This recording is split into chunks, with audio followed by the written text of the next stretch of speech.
In 1930, scarcely anyone outside of Germany had the least idea of what National Socialism entailed. As the decade drew to a chilling close, there was hardly anyone who did not know and fear its proponents, those who came to be known as the Nazis. Danzig war Deutsch, Danzig ist Deutsch geblieben, und Danzig wird von jetzt ab Deutsch sein, solange es ein deutsches Volk gibt und ein deutsches. In 1938, the Wehrmacht stretched its iron fist towards its neighbors, gingerly at first, but with increasing confidence.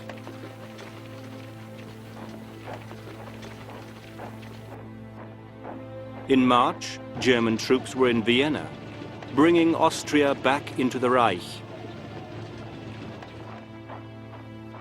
To everyone else, it was military annexation. It was the first step towards almost total European domination.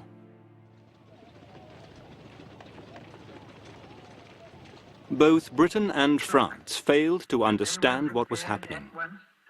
Complacency born of past military glories veiled the antiquated thinking of their respective governments. When Hitler claimed restitution of the Sudetenland, lost to Czechoslovakia through the Treaty of Versailles after World War I, France and Britain abandoned their ally without so much as a wave goodbye. Ignoring Russia's offer to help defend the Czechs, Chamberlain and French Prime Minister Reynaud met Hitler in Munich in September 1938 to approve the dissection of Czechoslovakia. Russia was excluded from the talks. This self-inflicted schism opened between the great powers encouraged Hitler still further. At the Munich conference, he performed like a statesman. Chamberlain and Reynaud were led to the gallows without knowing, and the treaty they signed, restoring the Sudetenland to Germany, was in fact a death warrant for their own countries. Elated, Chamberlain basked in the approval of his country, understandably anxious to avoid British blood spilled for the cantankerous Continentals. The wounds of World War I had left terrible scars. We regard the agreement signed last night and the Anglo-German naval agreement as symbolic of the desire of our two peoples never to go to war with one another again. Very few growled their disapproval and warned of dire consequences as Winston Churchill did. To Hitler, mesmerized by the power he now seemed to wield, it was as though Chamberlain and Reynaud had personally opened the floodgates for him and ushered him through.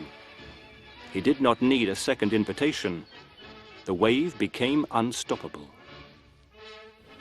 German troops occupied the Sudetenland in Czechoslovakia.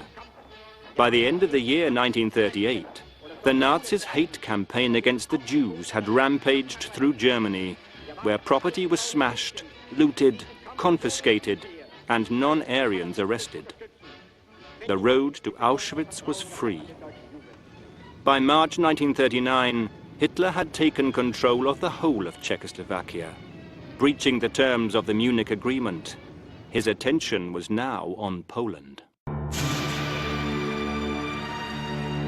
When a Soviet-German pact was signed in August, Chamberlain was stunned. The French no less so. Their duplicity over Czechoslovakia was soon going to cost them more than hurt pride. For in a secret agreement, the Germans and Russians had arranged for the partition of Poland. Aware of the necessity to strike quickly, Hitler ordered his forces over the Polish border in the early hours of September the 1st, in the wake of Luftwaffe raids. Like a child, he felt the need to concoct a pretext for doing so, and informed the downcast Europeans that the Poles had fired upon German border troops. It was the first of a string of ridiculous and mendacious claims to which Germany and the world would be subjected over the ensuing war years. Poland was engulfed by the first implementation of the blitzkrieg tactics that were to leave Britain reeling and France prostrate at Hitler's feet. Britain and France officially entered the war on September the 3rd. For Poland, Chamberlain's words of support were worth less than a handful of dust. Goebbels and Himmler were the names to remember, names that opened a new and terrible chapter as German forces sliced through the country. The guns fell silent. France and Britain dared to breathe a sigh of relief. A phony war, as the Americans termed it, began. Whilst the Allies wasted their time in fantasies about invading Germany, Hitler was already 3 steps ahead of them, having begun to plan his next move during the Polish invasion. This time the prize was breathtaking in the enormity of its prestige: France. Hitler correctly forecast that a prolonged war with Britain and France would exhaust Germany's capacity to fight. If Germany were to delay, Britain would rearm to the extent where the Allies would be unassailable. Time may be considered to be an ally of the Western powers rather than ours, he commented in 1939. Despite the forewarning, when Hitler revealed his intention of an offensive in the West, practically all of his generals were unpleasantly aghast. They did not share their leader's belief in the power of the new weapon. Tragically, the triumphal success of Hitler's plans humbled the Wehrmacht officers for the remainder of the war. Now they were Hitler's inferiors. Hitler had originally intended his invasion in the West to follow hard on the heels of the Polish adventure. Critical generals and then the deteriorating weather conditions thwarted him. As the new year arrived, not even the German High Command officers could have foreseen what ignominious place 1940 would come to hold in the history of terror.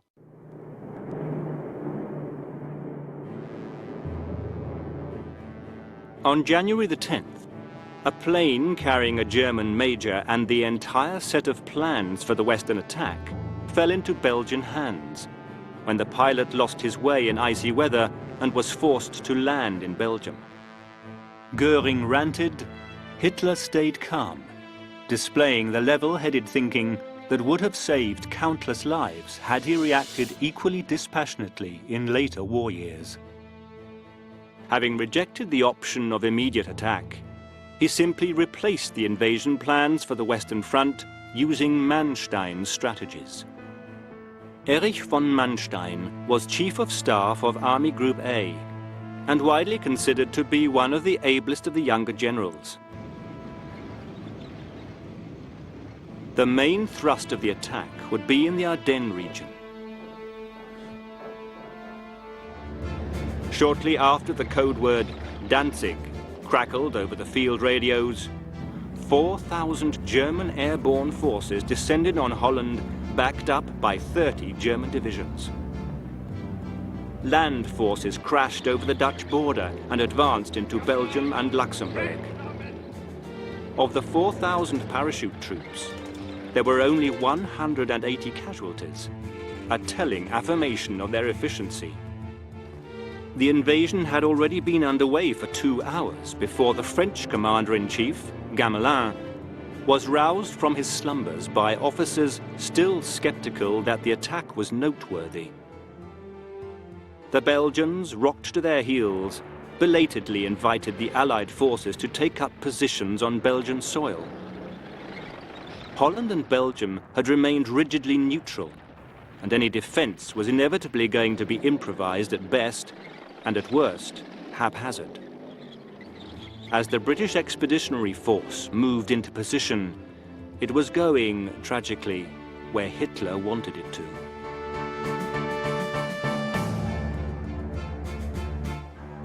For one man, the news of the offensive caused personal turmoil. British Prime Minister Neville Chamberlain, firmly wedged into an era that was disintegrating before his eyes, Hitler had used him shamelessly.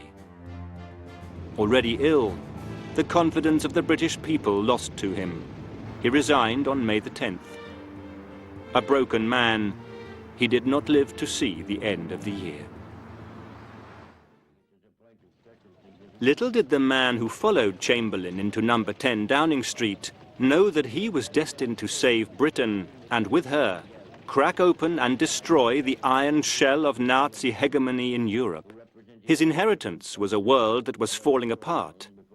His talent was inspirational leadership. His name was Winston Spencer Churchill.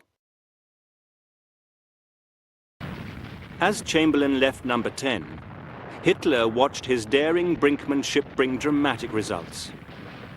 Whilst infantry forces pierced through the defences along the Dutch border, The Hague came under attack from airborne troops.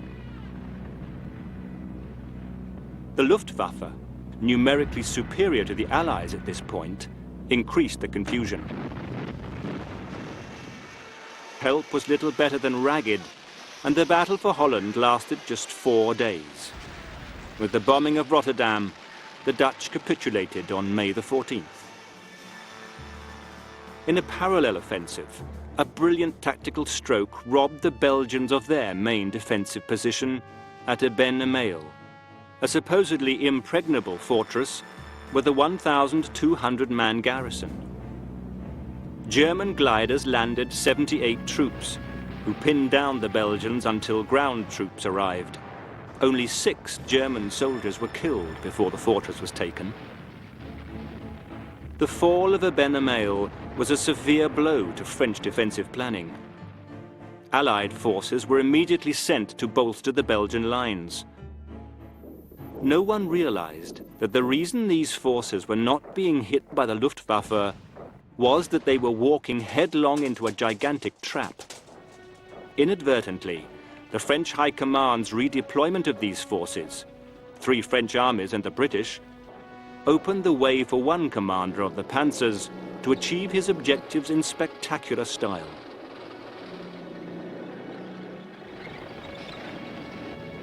General Heinz Guderian was to find his place in the history books as the architect and most talented proponent of swift tank penetration.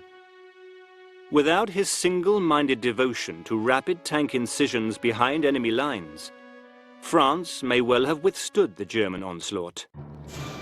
The enormity of his achievement in France was enhanced by the fact that French tanks outnumbered the Germans and were more than a match for most of them in design and firepower. In the first tank battle that ever took place, the Battle of Hanau that was fought between the 12th and the 14th of May, the French lost 105 tanks. The Germans lost 165.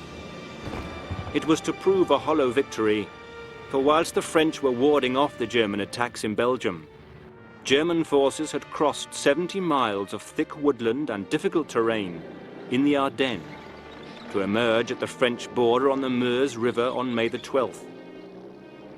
Most of the advancing force did not encounter a single French soldier en route. Not believing that this area could be used for an attack, the French had severely neglected its defense. Von Manstein had pinpointed the Achilles heel of the French defenses alarmingly well. Whilst Allied bombers were dispatched to northern Belgium, 1,222 tanks, 134,000 soldiers, 1,600 vehicles, assembled around the village of Sedan, were about to cause the biggest military upset imaginable: the collapse of the proud Grande Nation. The surprise was absolute, and the invasion inflicted a defeat so humiliating that it left searing wounds in the French psyche which have not healed to this day. France was proud of its Maginot Line, the series of defensive positions that guarded its borders with Germany from Switzerland to Luxembourg. Unfortunately, its assumed invulnerability was based on warfare that mirrored the fighting in World War I. The mental blockage it caused in the minds of French military strategists was infinitely greater than its physical deterrence, which was nil. Built at a cost of billions, it was a series of fortified gun positions linked with underground tunnels, a truly impressive achievement. the advancing Wehrmacht paid it a dubious compliment by completely ignoring it. Confirmation of German intentions was provided by the Luftwaffe in the early hours of May the 13th. With 1,000 planes at its disposal, wave after wave swept over the French positions on the Meuse in 8 hours of strafing and bombing. It was one of the heaviest air raids in military history, and although little damage was inflicted on the French bunkers, the effect on French morale was devastating. With the defenders pinned down, the way was open for the advance. At about 3 p.m. on May the 13th, 1940, German forces moved towards the River Meuse. The success of the entire enterprise depended on the ability of the assault engineers to get across the river and eradicate the French machine gun nests, which the bombing had done little to break down. As German troops hurled rubber dinghies into the water and waded after them, the French machine guns opened up, causing the first deaths in the battle for France. German machine guns replied, their fire protecting the frightened young men desperate to reach the far shore.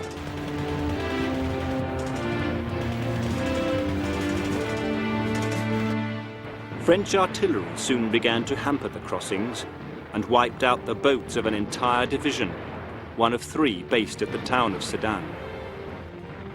Had it not been for the strong leadership and initiative of men like Erwin Rommel, later to gain fame in Africa, the crossings may not have been as successful as they were.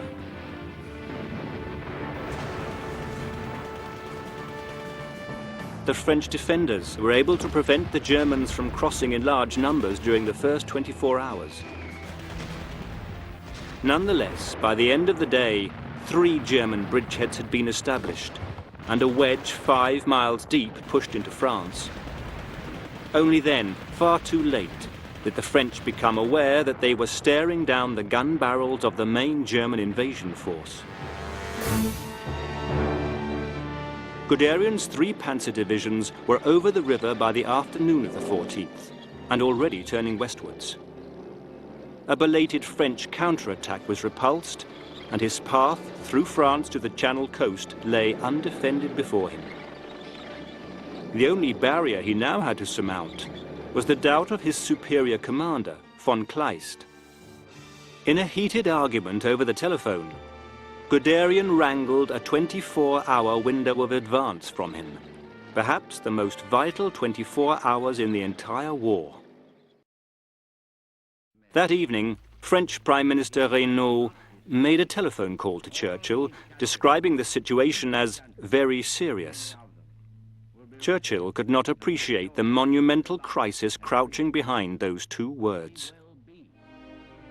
When Reynaud contacted him again on the 15th, he made Churchill aware that the British Prime Minister had underestimated the problem. "We have been defeated," he told Churchill. He was right. Even though failure need not have been a foregone conclusion, German men and armor were pouring into France.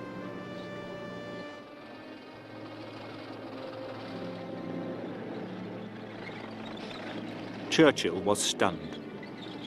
The French had proclaimed their army to be better than at any time in their history. The most perfectly trained and faithful mobile force in Europe was Churchill's own description. Had it been nothing more than wishful thinking? Numerically, the French should have been able to overcome the German forces arrayed against them.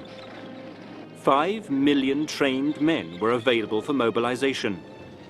In contrast, the Germans had mobilized 98 divisions, and despite the propaganda, the majority of the soldiers were anything but highly trained killing machines.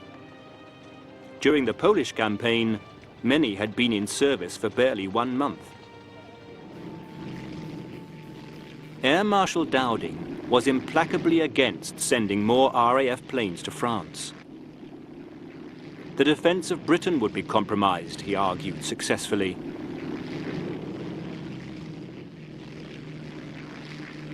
All through the long hours of May the 15th, the French put up ferocious resistance, and again their tanks matched the German panzers. But the tactical thinking of the French commanders could not match the new style, flexible warfare practiced by their German opposites. Lack of adequate reinforcements hamstrung the defenders.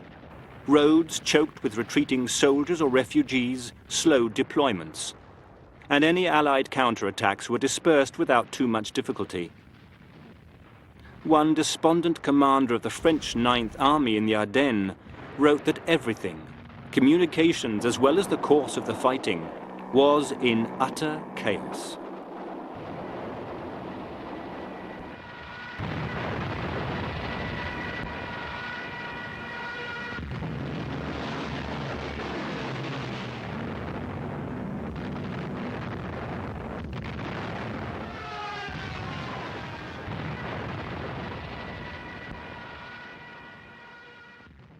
Confusion through having hurriedly and erratically relocated Air Force planes in the wake of the invasion meant that bringing them back into effective action was almost impossible. French planes were now hidden so effectively, not even the French general in command of the Air Force knew where most of them were. The Luftwaffe were left to their own devices.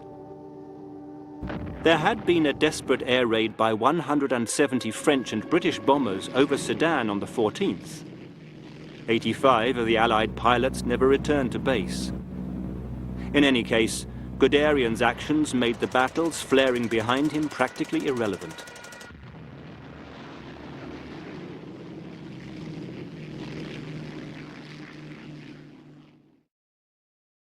Churchill arrived in Paris on the 16th. To find the capital awash with panic. Whole archives were being burned, so sure was the administration that the Germans would arrive. Churchill's query about the state of the French reserve forces was met with a resigned shrug of the shoulders by Commander-in-Chief Gamelin. "There aren't any," he replied. Churchill returned to London in a state of numb foreboding. France was ideal country for the new warfare that later came to be termed blitzkrieg, or lightning war. Northern France was a plain, perfectly suited for armored movement. Moreover, it had a good system of roads, which would enable swift travel up to and between fronts. Guderian, anxious to capitalize on his 24-hour release from high command interference, pressed forward. The panzers of his van converged with those of his fellow commanders, Haut and Reinhardt, who had crossed the Meuse at Dinant and Monthermé. With Rommel's panzers also penetrating ever deeper, this swelling tide of armor, some 95 kilometers wide, crushed the weakening French resistance and thundered onwards through a landscape devoid of any obstruction. An emptiness that told of Allied ineptitude and subsequent paralysis. Here, Churchill's thinking was also at fault. He argued against the withdrawal of Allied armies in Belgium, assuming that the Germans would soon halt the advance in order to reinforce. He could not know that he was forging another ring into the ever-lengthening chain of wrong decisions.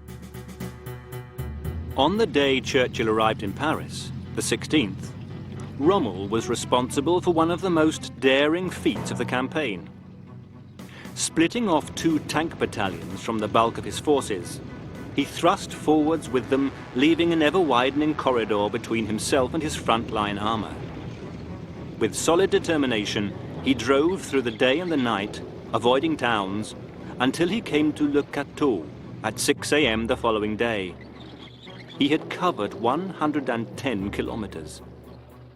It had been a dangerous and unconventional undertaking, which further demoralized French troops suddenly confronted with German armor where they least expected it. On the 17th, Reynaud brought legendary First World War hero Marshal Philippe Pétain into his government.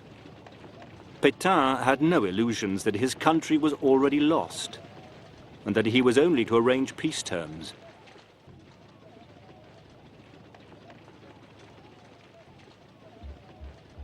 No one knew how or where to effectively counteract the German advance. As a result, no concerted counterattack was made. Several localized counterattacks bore little fruit.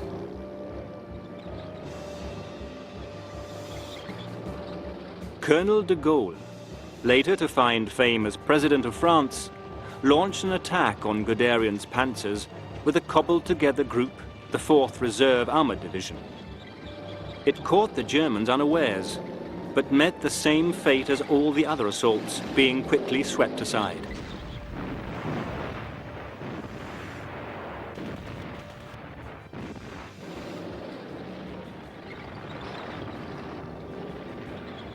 Guderian, when confronted yet again with orders to halt, became so enraged that he was once more given free rein. In fact, a retreat had already begun. As the German armies in the lowlands pressed on towards the coast, the order was issued on the 16th that the Allied armies in Belgium were to withdraw, to prevent them from being totally cut off. Communications to the south had already been severed by Guderian. French officers were in tears, completely out of their depth. When the War Office in London received a warning that the BEF might even have to be withdrawn from the continent, they decided to mount an immediate and heavy counterattack at Arras. An enterprise laden with bad omens, for the demoralized French were unable to react as swiftly as the severity of the situation demanded. Gamelin was replaced on the evening of May the 19th as Commander-in-Chief by the 73-year-old General Maxime Weygand. The most decisive action the government had taken for a while. A complete waste of time nonetheless, because the 20th found the first German units under the command of the unstoppable Guderian watching the waves of the English Channel near Abbeville by the Somme. Roads and communications to Paris were now severed. The next disaster threatened to render not only France but also Britain impotent. Before the bitter finale, the last attempt to prevent what now seemed inevitable began on the 21st of May at Arras, to the southwest of Lille. 2 British battalions, supported merely by a few squadrons of light French armor, turned onto Rommel's units. The result proved what effect a determined effort could have. Rommel lost more tanks in one day than he had at any other time. Properly handled, this shock could have forced a significant turning point.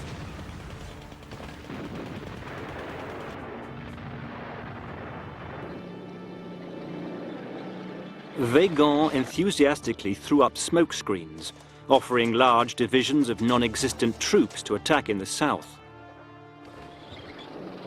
At one point, he claimed that the French had retaken Amiens, a completely spurious statement which served to make Churchill clutch at straws and agree to Weygand's plans equally enthusiastically, to the great frustration of his commanders in the field, who reacted with a curt, "The man's mad." The news from the coast was devastating. Whilst the bulk of British forces were fending off von Bock's troops, Guderian began to race along the coast, reaching Boulogne on the 22nd.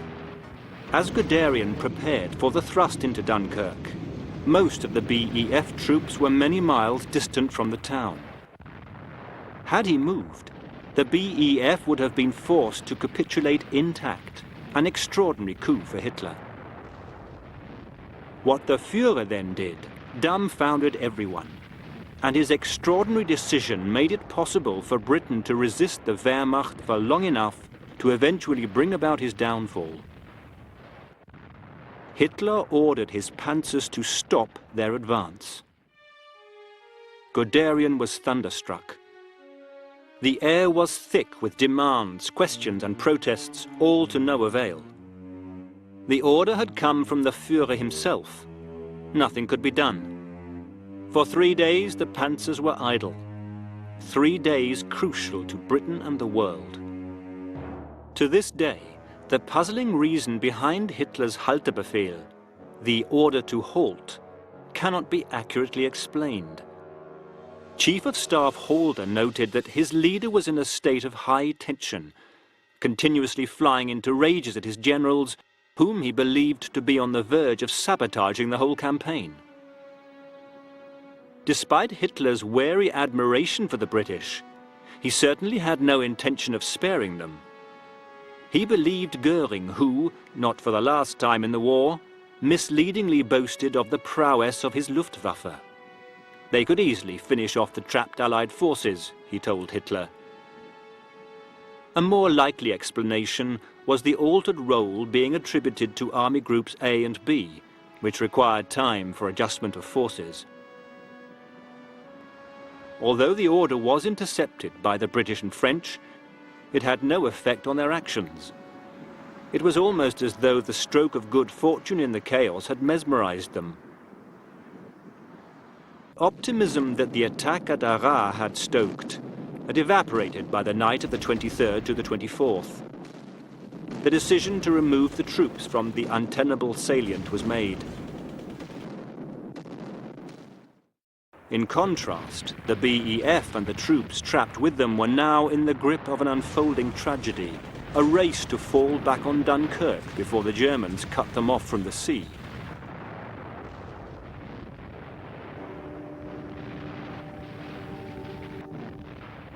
The all-important docks had been more or less destroyed, so that only the outer dock was still usable, although only at high tide.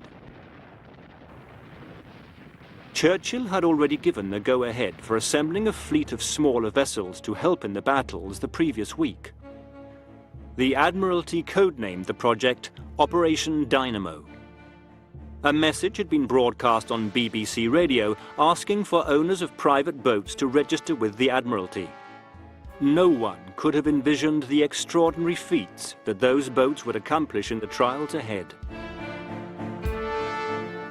Operation Dynamo is to commence, came the order from the British Admiralty at 6:45 on May the 26th, and by that afternoon, the embarkation of British troops was underway.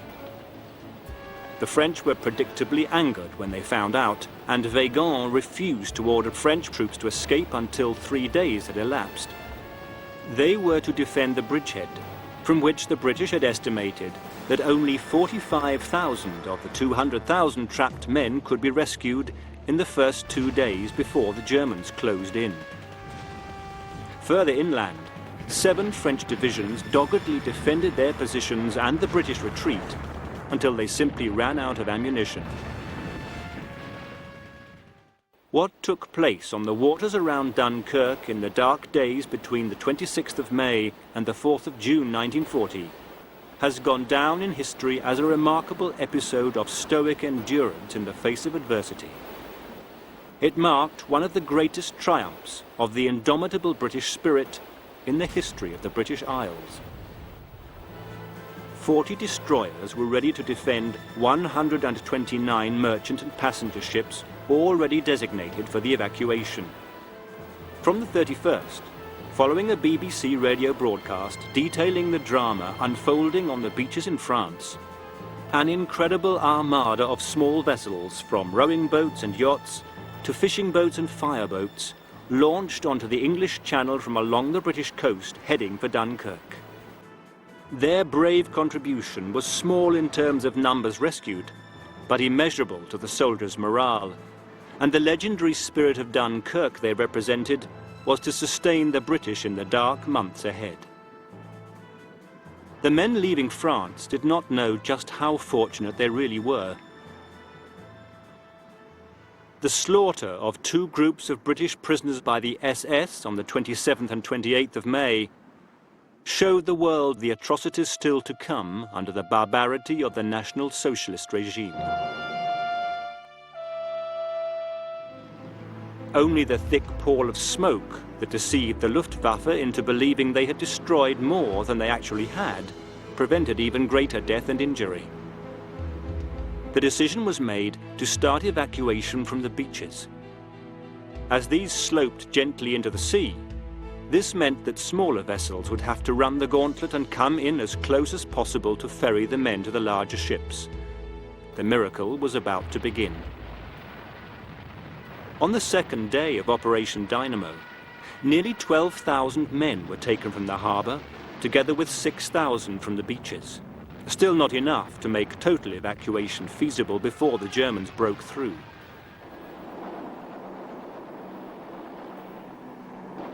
Two long wooden walkways alongside the harbour walls could be used to speed up the process.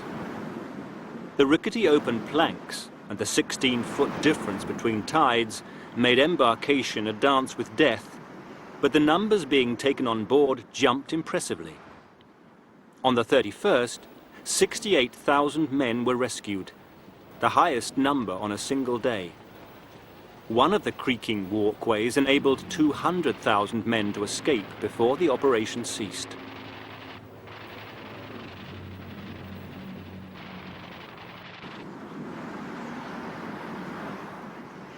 None of the boats was safe until it reached England.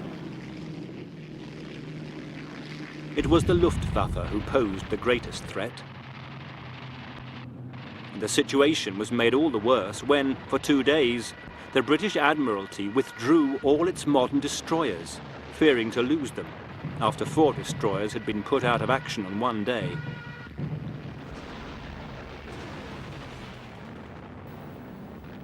"2,000 men were lost at sea out of a total of almost 340,000 that returned safely to England. As May turned to June, the troops still on the beaches were nearing total exhaustion. Yet discipline remained unbroken amongst the crowds of men waiting patiently beside the burned-out hulks of their armour that littered the sands. Although the best German infantry had been transferred elsewhere, the French and British were able to give the Luftwaffe almost no opposition in the skies, and the German successes mounted. They dived relentlessly over the beaches throughout the evacuation, with the first heavy bombing raid taking place on the 29th. In the light of this terrible gamble with death, it was truly miraculous that so many men escaped. Fortunately, the sand blunted the effect of the bombs and bullets that seared down onto the static troops below, another factor that prevented Dunkirk from becoming a tale of unbearable tragedy. Daytime evacuation was abandoned. The disorganization that had clouded the entire invasion period continued to the end. British ships sailed for England half empty because the French troops could not be located. On the 2nd of June, only 26,000 men were taken away. But the message delivered to Churchill was, "The evacuation of the BEF is complete." French soldiers were still waiting. 53,000 were evacuated during the last 2 days of the operation, under covering fire from British naval vessels and RAF planes. On the 4th of June, it was all over. For the British. The last ships steamed away from the burning port in the early hours, leaving the beaches strewn with the abandoned equipment of the Allied armies. Almost 340,000 soldiers and army personnel had been rescued. More than anyone could have dared to hope for. Without them, there would very probably have been no D-Day almost 4 years later. On that day, the Germans entered Dunkirk. French troops were packed onto the quays at the docks. It is estimated that 30 to 40,000 of them went into captivity. Britain was now alone. The two countries saw the events in clashingly different lights, of course. For the British, the point of no return had not been reached as long as Britain still remained free of invasion.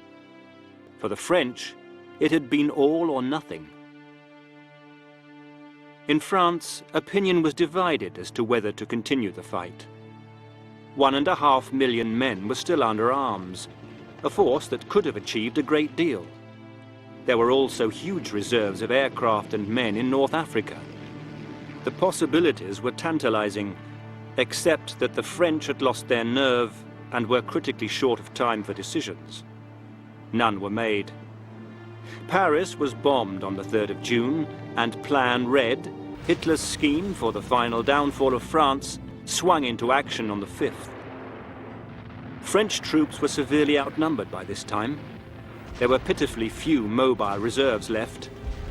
Lined up on the new front line of the rivers Somme and Aisne were 40 of their badly hit infantry divisions and the reduced forces of 3 tank divisions. In contrast, the Germans brought up 50 German infantry divisions and 10 panzer divisions.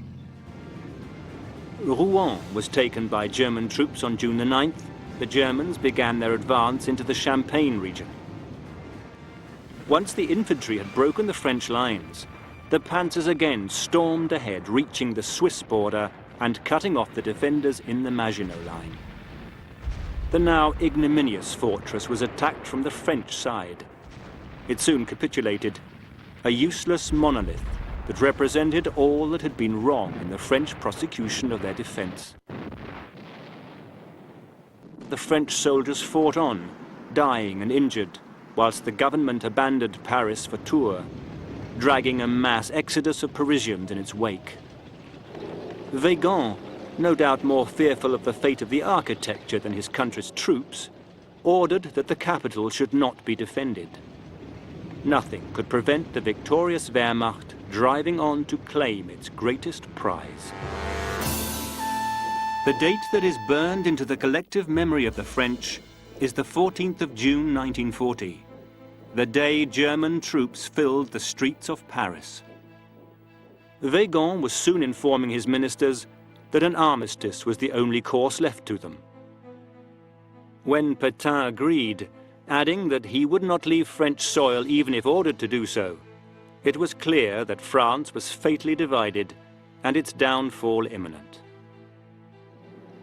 Allied troops were still being evacuated from other parts of the French coastline, whilst in Italy, Mussolini was abruptly infused with a desire for his own slice of glory. He ordered his troops to participate in the spoils of what he assumed was a crushed France and invade.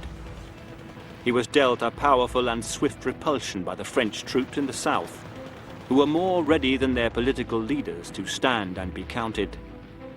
They now moved to Bordeaux, where, on the 16th, they received the news that an appeal to the United States for help had been rejected.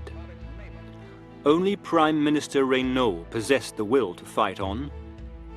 His attempt to persuade the government to continue resistance from exile in North Africa was trodden underfoot. He resigned. Pétain took over the office of Prime Minister, incarcerating Reynaud 6 weeks later. De Gaulle was in England, from where he conducted operations against the occupation as leader of the Free French armies. France had been strangled in the Nazi grip.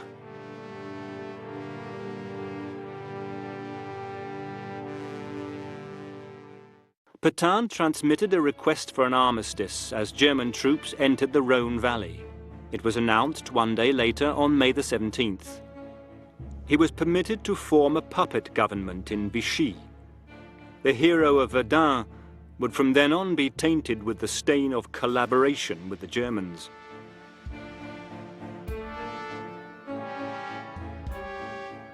There was one final act of humiliation to deal with before Hitler returned to Berlin.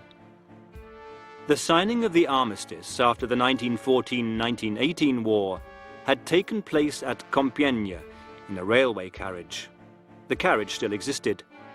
Hitler directed that this same carriage at Compiègne should witness the scene of France's capitulation in 1940. On June the 21st, the fall of France's honor was absolute. The unthinkable had become indisputable. France was in the hands of fascists, and Hitler had risen from small-time revolutionary to the most powerful and feared man in Europe. Jubilantly, he strutted around his newest acquisition. The world was astounded and apprehensive.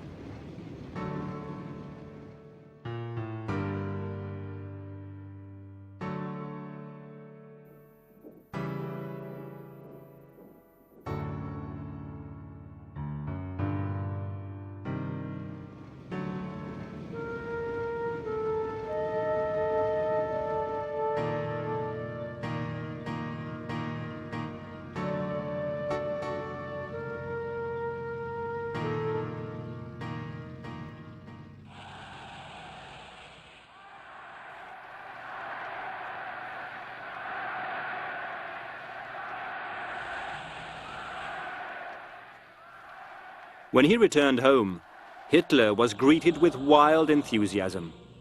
The eternal enemy had been crushed, German pride restored. Surely now the war was over. German soldiers and civilians alike were as joyful at this prospect as they were of a humiliated France. Very few realized that this had only been a foretaste of the terror that was to engulf them too in a few short years.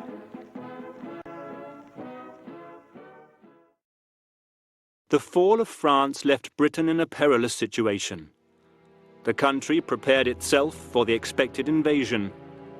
Thanks to the selfless exploits of a few, it never materialized. France faced internal conflicts that reflected her own divisions and neuroses, resistance and collaboration side by side. Through occupation, France was spared the worst outpourings of modern warfare, but the deep shock of defeat and occupation, coupled with the manner and apparent ease with which her collapse was accomplished, still hangs darkly over her history even into a proud new century.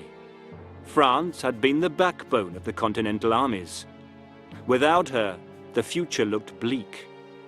Its true manifestation was simply beyond imagination.